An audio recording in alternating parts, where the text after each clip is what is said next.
அனைவருக்கும் வணக்கம். இது உங்கள் தமிழ் அரசு வலையொலி. நான் உங்கள் சரவணன். கடந்த 2026 சட்டமன்ற தேர்தலினுடைய தேர்தல் முடிவுகள் கடந்த மே 4 மாலையில் மத்தியானமே கிட்டத்தட்ட ஓரளவு தெரிஞ்சாலும் கூட மாலையில் உறுதியாக தெரிஞ்சிருச்சு. தமிழ்நாட்டில் தனிப்பெரும் கட்சியாக உருவெடுத்திருக்கிறது தமிழக வெற்றி கழகம். 108 சீட்டை அவங்க வின் பண்ணியிருக்காங்க.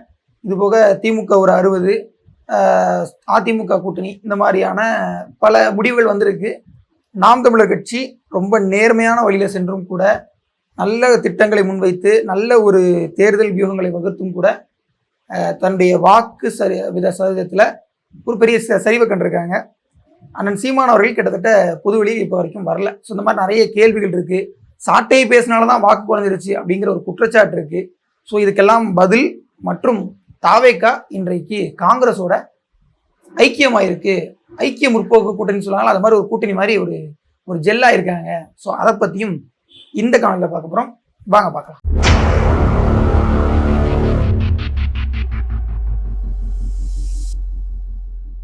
(2026) சட்டமன்ற தேர்தல் முடிவுகள் நம்மெல்லாம் எதிர்பார்க்காத மாதிரி, பலரும் இந்த களத்தையே கணிக்க முடியல அப்படின்னு சொன்ன மாதிரி தான் வந்திருக்கு. இந்த தேர்தல் முடிவுகள் விஜயை மையப்படுத்திய தேர்தல் களமாகத்தான் இந்த களம் அமைந்திருந்தது. விஜய் சென்ட்ரிக் எலெக்ஷன்னு நிறைய ஊடகங்கள் பலூன் ஊதிட்டாங்க. நாம் என்ன கேட்குறோம்னா, நம்மளுடைய தோல்விகளுக்கு இவர்கள் சொன்ன எந்த காரணங்களும் விஜய்க்கு பொருந்தவே இல்லை. விஜய் வெற்றி பெற்று விட்டார், விஜய் வெற்றி பெற்று விட்டார், விஜய் வெற்றி பெற்று விட்டார். இதே ஒரு 50 தடவை 60 தடவை சொல்லிட்டு இருக்காங்க. அவர் ஜெயிச்சாருங்கிறது உண்மைதான், நம்ம இல்லைன்னு மறுக்கல. ஆனால் அவர் வாக்கரசியல் வென்றாரே ஒழிய வாக்கரசியல் வென்றதற்கான எந்த ஒரு கூரையும் அவருடைய வெற்றி கொண்டிருக்கவே இல்லை. உங்களுக்கு புரியுதா எனக்கு தெரியல. ஃபேக்டர், அவர் வெற்றி பெற்றதுக்கான ஒரு ஃபேக்டரை யாராவது ஒரு அரசியல் ஆலோசகர், ஒரு அரசியல் ஆனலிஸ்ட், ஒரு அரசியல் ஆய்வாளர், அலசல் இந்த மாதிரி பண்ணுவாங்கல்ல, அவங்கள ஒருத்தராவது இந்த ஃபேக்டர்னால தான் விஜய் ஜெயிச்சார் அப்படின்றத சரியாகவே சொல்லலை.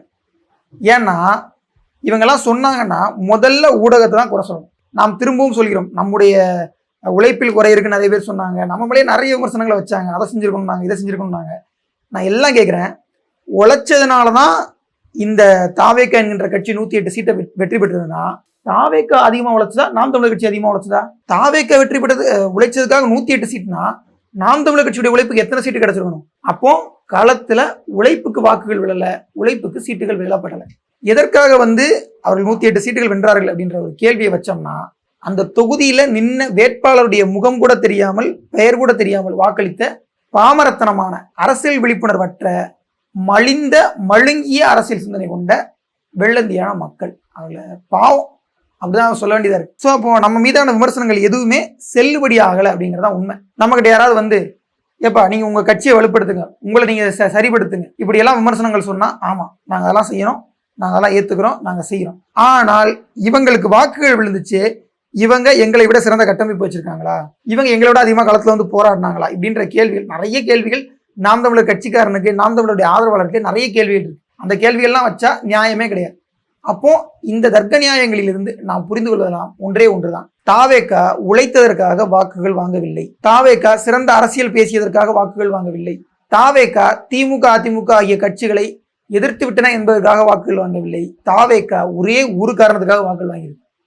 அந்த கட்சியின் தலைவர், அந்த கட்சியின் முகம் நடிகர் விஜய் என்கின்ற ஒரே காரணம். ஒருவேளை நம்மகிட்ட யாராவது அறிவுரை சொல்றாங்கன்னு வச்சுக்கோங்களேன், தயவு செஞ்சு நான் ஒரே ஒரு அறிவுரையை நீங்க என்கிட்ட சொல்லுங்க, நான் கேட்டுக்கிறேன்னு சொல்லுவேன். எப்பா பேசாம போய் 20 வருஷம் சினிமாவில் நடிச்சுட்டு 20 வருஷம் கழிச்சு வாங்க, நாங்க விஜய் மாதிரி உங்ககிட்டே இந்த நாட்டை தர்றோம் அப்படின்னு யாராவது உங்களுக்கு அட்வைஸ் பண்ணா, இந்த அட்வைஸ் தான் நியாயமான அட்வைஸ், இதுதான் ஆட்சியை பிடிக்கிறதுக்கான ஒரே வழி, இந்த அட்வைஸை நீங்க எங்களுக்கு சொல்றதுக்கு நன்றி அப்படின்னு அவங்களுக்கு நன்றி சொல்லணும். இதுதான் சரி.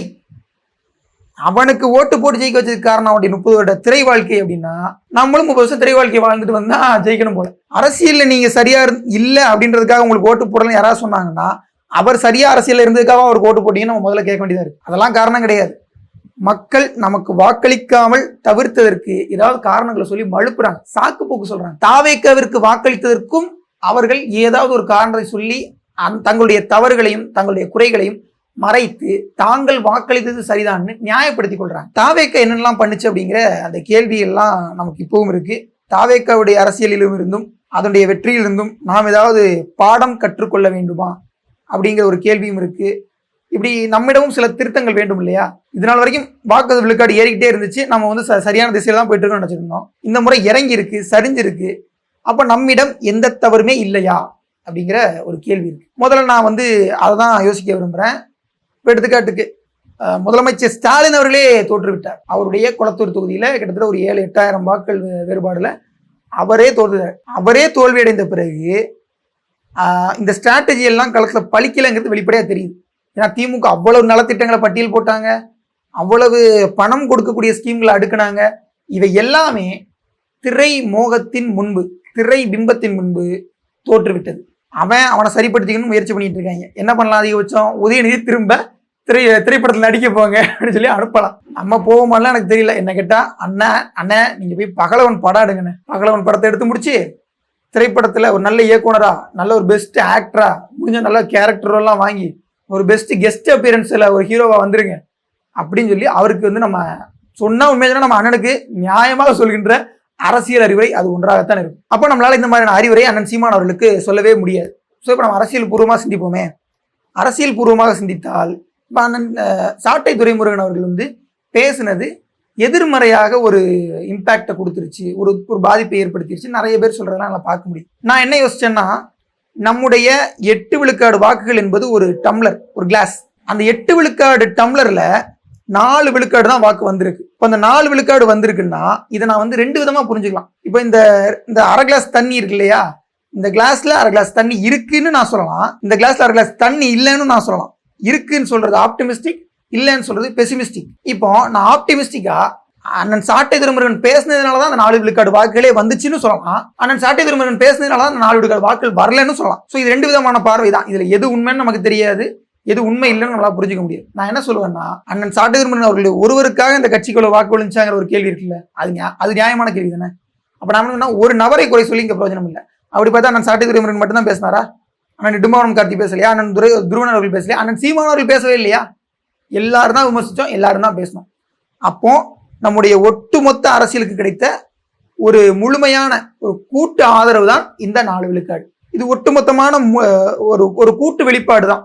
இது எல்லோருடைய, அதாவது நாம் தமிழர் கட்சியில் உள்ள எல்லா முகங்களுடைய நடவடிக்கைகளுக்கும் செயல்பாடுகளுக்கும் கிடைத்த முழுமையான முடிவு. இதில் எந்த ஒரு தனி நபரையும் நாம குறை சொல்ல முடியாது. அப்படிதான் நான் சொல்லுவேன். சரி, நம்ம கிட்ட திருத்துறதுக்கு எதுவுமே இல்லையா? நிறைய இருக்கு, திருத்தணும், திருத்தி ஆகணும் அப்படிங்கிற மாதிரி நிறைய விஷயங்கள் இருக்கு. ஆனா இதை திருத்துன்னு சொல்லி நான் யார்ட்டையும் வந்து மனக்கசப்பை உருவாக்கி கொள்ள விரும்பவில்லை. நான் ஒண்ணு சொல்லுவேன், நீங்க உங்களை முதல்ல ரியலைஸ் பண்ணுங்க, உங்களுக்குள்ள ஏதாவது தவறுகள் இருக்கான்னு யோசிங்க. அதெல்லாம் வந்து எப்படிலாம் திருத்தலான்னு இப்பவே வந்து யோசிக்க ஆரம்பிங்க. மே 18 வெறும் சாதாரண இன எழுச்சி நாளாக அல்லாமல் ஒரு உண்மையான அரசியல் சிந்தனையுடன் கூடிய இன எழுச்சி நாளாக நம்ம மாத்தியே ஆகணுங்கிற தேவைக்கு இந்த இடத்துல வந்திருக்கும். அதே நேரத்தில் இப்போ எடுத்துக்காட்டுக்கு முதலமைச்சர் ஸ்டாலின் அவர்கள் தோத்துட்டாரு, அமைச்சர் மா சுப்பிரமணியம் அவர்கள் தோத்துட்டாரு. நான் பார்க்குறேன் முதலமைச்சர் ஸ்டாலின் அவர்கள் அவருடைய குளத்தூர் தொகுதியில் எல்லாருக்கும் நன்றி சொல்லிட்டே போனாரு. நிறைய பேர் அழுதாங்க, அதையும் கூட PR டீம் வச்சு அவங்க சோசியல் மீடியாலாம் ஸ்ப்ரெட் பண்ணியிருக்காங்க. அதே நேரத்தில் சேகர்பாபு அழுதெல்லாம் கூட வந்திருக்கு. அதே நேரத்தில் இங்கே நான் சைதாப்பேட்டையில் இருக்கிறேன். சைதாப்பேட்டில் வந்து ஈஸ்ட் ஜோன்ஸ் ரோட்லாம் பார்க்குறேன். அந்த பகுதியெல்லாம் வந்து ஐயா மா சுப்பிரமணியம் அவர்கள், அவரும் தோல்வி தான் அடைஞ்சிருக்காரு, அவரும் கூட எங்களுக்கு வாக்களித்த மக்களுக்கு நன்றின்னு போஸ்டர் ஒட்டியிருக்காரு. அதே நேரத்தில் டி நகர்ல பார்க்குறேன், வெற்றி பெற்ற புஷி ஆனந்த் அவர்கள், அவரும் கூட எங்களுடைய வெற்றிக்கு வாக்களித்த மக்களுக்கு நன்றின்னு அவர் ஒரு போஸ்டர் அடிச்சிட்டார். அதனால வென்றவர்களும் நன்றி சொல்லிவிட்டார்கள், தோற்றவர்களும் நன்றி சொல்லிவிட்டார்கள். அண்ணன் சீமான் அவர்கள் இன்னும் வந்து பொது வெளியில் தோன்றவில்லை அப்படிங்கிற ஒரு மனக்குறை அது இருக்கதான் செய்யுது. நான் வந்து மற்றவங்கள மாதிரி அண்ணன் சீமானை வந்து, ஏன்னா நம்முடைய அண்ணன் இல்லையா, மற்றவங்க வந்து சொல்லிடலாம் அவர் வீட்டுக்குள்ளே இருக்காருப்பா அப்படின்னு வந்து ஒரே வார்த்தை குறை சொல்லிடலாம். அண்ணன் சீமான் அவர்கள் வந்து போர் நடக்கும்போது வந்து வீட்டுக்குள்ளே இல்லை, போர் முடிந்த பிறகுதான் வீட்டுக்குள்ளே இருக்காருன்றதான் நான் புரிஞ்சுக்கிட்டேன். என்ன ஒண்ணுன்னா, அண்ணன் சீமான் அவர்கள் உழைத்து விட்டார், களைத்து விட்டார், தோல்வி அடைந்ததினால் சோர்ந்து விட்டார்னு யாராவது நினைச்சுக்கலாம். நான் வந்து அப்படி நினைக்கல. இந்த களம் வந்து நம்ம எல்லாருக்குமான வழியை கொடுக்கும், எல்லாருடைய வழியையும் போக்கும் அப்படிங்கிற அதை நம்பித்தான் இந்த காலத்தில் மீண்டும் களமாட வந்து முன்னாடி வந்து நிற்கிறோம். 2 நாள் கூட ஆகலை, ரெக்கவர் ஆகிட்டோம்லாம் இல்லை, இனிமே தான் ரீவேம்ப் ஆகும். நாம் வந்து அவ்வளவு எளிமையாக அந்த களத்தை விட்டு போக மாட்டோம். என்னென்ன செய்தார்களோ இதுக்கெல்லாம் பதிலடியை திருப்பி கொடுத்து இந்த களத்தில் திரை மோகம் என்கின்ற அசாத்திய அசுரனையும் வீழ்த்தி நான் வெற்றி பெறுவோங்கிற முழு நம்பிக்கையோட நான் இருக்கேன். அண்ணன் சீமான் அவர்கள் வருவார்கள், காரைக்குடி தொகுதியிலும் நன்றி சொல்வார் நான் நம்புறேன். இப்போ நம்ம கட்சியிலுமே கூட ஒரு தொகுதியில வெற்றி பெற்றவர் வந்து 6300 வாக்குகளுக்கு மேல வெற்றி பெற்றிருக்கிறான்னு சொல்லி அவரும் 6300க்கும் மேற்பட்ட மரக்கன்றுகளை மக்களிடம் கொடுத்து நன்றி தெரிவிக்கிறாரு. இந்த மாதிரியான நன்றி தெரிவிப்புகள் ரொம்ப அருமையான விடயம். அதே நேரத்துல நாம இன்னும் நிறைய விஷயங்களை மாத்திக்க வேண்டியதும் இருக்கு. தாவேக 108 தொகுதிகளில் தான் வென்றிருக்கு. அறுதி பெரும்பான்மைக்கு 118 வேணும். அப்போ கிட்டத்தட்ட ஒரு 10 அல்லது 11 சொல்றாங்க. ஏன்னா 107 108ங்கிறதுல கூட ஒரு சின்ன குழப்பம் இருக்குது. 118 சீட்டுகள் ஆனா உறுதியா வேணும். ஏன்னா பெரும்பான்மைங்கிறது 117க்கு ஒரே ஒரு சீட்டு மேல, அப்போ 118 உறுதியா வேணும். அதற்கு விசிக, சிபிஐ, சிபிஎம், எனக்கு தெரிஞ்சு பாஜக கூட கேட்டிருப்பாரு நினைக்கிறேன். காங்கிரஸோட இன்றைக்கு காங்கிரஸ் அலுவலகத்துக்கு சென்று காங்கிரஸுடைய துண்டை போட்டு பிரவீன் சக்கரவர்த்தி என்கின்ற நபரோடு, காங்கிரஸ் நிர்வாகி அவரோடு நின்று கூடி குழாவி அவர்கள் கூட்டணி வைப்பதாக தங்களுடைய தங்களுக்கான ஆதரவு கடிதத்தையும் காங்கிரசிடமிருந்து நடிகர் விஜய் பெற்றுக்கொண்டார். இந்த மாதிரியான ஒரு கேவலமான அரசியல் தமிழ்நாட்டில் தலையெடுத்து விடக்கூடாதுன்னா 2011 நாம் தமிழர் கட்சி போராடியது. 2010 2009 அவ்வளவு பிரச்சாரங்கள் செய்தது, அவ்வளவு எதிர்ப்புகளை தெரிவித்தது. ஆனால் அந்த அரசியல் இன்று தலையெடுத்திருக்கிறது. இந்த தேர்தல் களத்திலிருந்து நாம் புரிந்து கொள்வதெல்லாம் ஒன்றே ஒன்றுதான். இதுவரை, அதாவது மே 4ஆம் நாள் வரைக்கும் விஜய்க்கு தேர்தல் களத்தில் எந்தவித எதிர்ப்பு வாக்களும் இல்லை அப்படிங்கிறது தான். ஸோ அப்போ இனிதான் விஜய்க்கான எதிர்ப்பு வாக்கள் அப்படிங்கிறது உருவாக போகுது. ஏன்னா விஜய் மாற்று அப்படின்னு சொன்னவங்கலாம் விஜய் ஏன் ஏமாற்று நம்ம இவ்வளவு நாள் சொன்னோமோ அதெல்லாம் உண்மை அப்படிங்கிறத களத்தில் நேரடியாக அவங்க கண்ணால பார்க்க போறாங்க. ஆனா என்ன ஒரு கொடுமைன்னா அதுக்கும் இவனுங்களாம் முட்டு கொடுப்பானுங்க.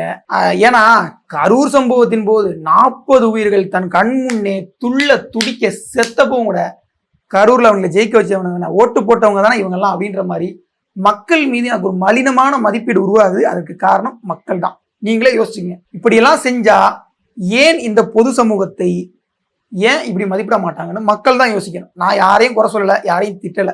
அவங்கள தற்கொலைன்னு சொன்னாங்கன்னு கவலைப்பட்டீங்க, மக்களை திட்டினாங்க, மக்கள் முட்டாள்கள்னு சொன்னாங்கன்னு கவலைப்பட்டீங்க. இப்படியெல்லாம் செய்தால் என்னன்னு சொல்லுவாங்கன்னு நீங்க ஒரு தடவை யோசிச்சுங்க. எங்களுக்கு ஓட்டு போடாதுன்னு நினைச்சு நாங்கள் கவலைப்படலை, இவங்களுக்கு ஓட்டு போடுறதுக்கான நியாயமான காரணம் இல்லைன்னு நினைச்சு தான் கேட்குறோம். இன்னொன்று என்னன்னா, நடிகர் விஜய் அவர்களுடைய தாவேக காங்கிரஸோட இப்ப கூட்டணிக்கு போகுதுன்னு வச்சுக்கோங்களேன். கடந்த மே 18 2025 போன வருஷம் மே 18 அன்னைக்கு விஜய் போட்டாரு நம் தொப்புள் குடி உறவுகள் அப்படின்னு போட்டு முள்ளிவாய்க்கால் நினைவு தினம்னு போட்டார். ஏன்னா அவர் இனப்படுகொலைனாலாம் சொல்ல மாட்டாரு, அந்த வார்த்தையெல்லாம் அவர் வாயிலிருந்து வராது. அதனால போட்டு உயர்தனி வீரம் அப்படின்லாம் போட்டாரு, மாமக்கள் போட்டுறதும் மாவீரம் போட்டுறதும் அப்படின்லாம் போட்டாரு. மே 18 அன்னைக்கு ஒரு போஸ்ட் தான் போடுவாரு. இனத்தினுடைய வலிக்கு, இனத்தின் மீதான அவலத்திற்கு அவ்வளவுதான் மதிப்பு. விஜய் கிட்ட அவ்வளவுதான் கிடைக்கும், விட்டுருங்க. விஜய் அவ்வளவுதான் கொடுத்தாரு, ஓகே, அவர் சிறப்பானவர்ல இவ்வளவுதான் கொடுப்பாப்ல வச்சுக்கோங்க. அப்போ இப்படிப்பட்ட நபர் இப்ப காங்கிரஸோட போய் சேர்றாரு. நாங்க நேத்து வரைக்கும் நம்ம என்ன கேட்டிருந்தோம், விஜய் வெற்றி பெற்ற பிறகு காங்கிரஸோட சேர்ந்துருவாரு. அண்ணன் சீமான் திட்டுறதுக்கும் அவரை மிக கடுமையாக விமர்சிப்பதற்கும் மிக கடுமையாக நாம் தமிழர் கட்சி தாவேகாவை எதிர்கொள்வதற்கான முக்கியமான காரணங்களில் ஒன்று விஜய் எப்பனாலும் காங்கிரஸோட கூட்டணி போயிடா சொன்னமா இல்லையா? நடக்குதா? அப்ப இது காரணம் யாரு? இன்னைக்கு ஒரு தாவேகாவுடைய நண்பர் போட்டிருக்காரு, அந்த போட்ட ட்வீட்டை உங்களுக்கு காமிக்கிறேன். அவர் சொல்றாரு, நீ திமுக அடிச்சு உட்கார வச்சுட்ட, திமுக தோக்கடிச்சுன்னு சொல்லி நாங்க ஒன்று ட்வீட் போட்டு எலிவேட் பண்ணிட்டு இருக்கோம். எலிவேட் பண்ற நேரத்திலேயே நீ போய் இனப்படுகொலை பண்ண அந்த கட்சி காங்கிரஸ் கட்சி போய் கூட்டணி வைக்கிறீ அப்படின்னு சொல்லி அவர்கள்லாம் கேட்டிருக்காங்க. அப்போ தாவேகாவில் இருக்கக்கூடிய இன உணர்வு உள்ளவர்களுக்கு, இன மானம் கொண்டவர்களுக்கு, மக்களுக்கு, அரசியல் உணர்வு கொண்டவர்களுக்கு, அரசியல் விழிப்புணர்வு இல்லாத பாமரர்களுக்கு கூட இனி புரிய ஆரம்பிச்சிடும். போதிக்கும் போது புரியல, பாதிக்கும் போது புரியுதுன்னு ஒவ்வொருத்தரும் நாம் தமிழர் கட்சியிடம் சொல்ல வருவாங்க. அன்னைக்கு நாம அவங்கள அரவணைச்சு இன்னும் நிறைய விஷயங்களை சொல்லி புரிய வச்சு அவர்களை அரசியல் படுத்த வேண்டும். உண்மையை சொல்லணும்னா நம்ம அரசியல் படுத்தினதுங்கிறது சொல்லி புரிய வச்சது, விஜய் அரசியல் படுத்துறதுங்கிறது பட்டு புரிய வைக்கிறது. ஸோ மக்கள் பட்டுதான் திருந்தணும் அப்படின்னு ஒரு முடிவு இருந்தா அதை நம்மளால மாற்ற முடியுமா? So be ready for the change based on some bad incident and experience. So அதை வைத்து தான் நீங்கள் அரசியல் அறிவு பெறணும்னா யாரால மாற்ற முடியும்? யாரை விதி விட்டுச்சு அப்படிங்கிற மாதிரி நம்மளையும் இந்த விதி விடலை. நாம் இதை எதிர்கொள்வோம். மீண்டும் இன்னொரு காரணம் சந்திப்போம். அதுவரை இணைந்திருங்கள். இது உங்கள் தமிழ் அரசு வழிவழி. நான் உங்கள் சரவணன். நன்றி, வணக்கம்.